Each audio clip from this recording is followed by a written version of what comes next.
19 నుంచి 24 వరకు విధ్వంస పాలన మనం చూసాం. మన సిబిఎన్ పై ఉన్న వ్యక్తిగత కక్షతో అమరావతిని చంపేయాలని చూశారు. ఒక్క ఇటుక కూడా పెట్టకుండా 3 రాజధానులంటూ 5 సంవత్సరాలు గడిపేశారు. 8 ఏళ్ల పిల్లోడి దగ్గర నుంచి 80 సంవత్సరాల వృద్ధుడు వరకు జై అమరావతి అంటూ జెండా బతుకుని రోడ్డు పైకి వచ్చి ధర్నాలు చేస్తాం, పోరాటాలు చేస్తాం మనందరం చూసాం.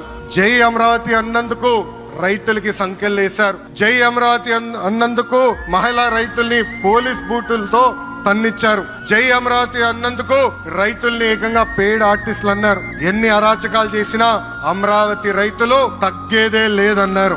1631 రోజుల పాటు అమరావతి ఉద్యమం కొనసాగింది. 2070 మంది రైతులు చనిపోయారు. సుమారుగా 3000 మంది రైతుల పైన ఆనాటి ప్రభుత్వం దొంగ కేసులు పెట్టింది.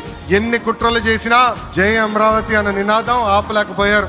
అయినా ఆపేదానికి పీకేదానికి అమరావతి ఎవరో ఇంట్లో పెంచుకున్న మొక్క కాదు, జనం గుండెల్లో దాచుకున్న ప్రజా రాజధాని.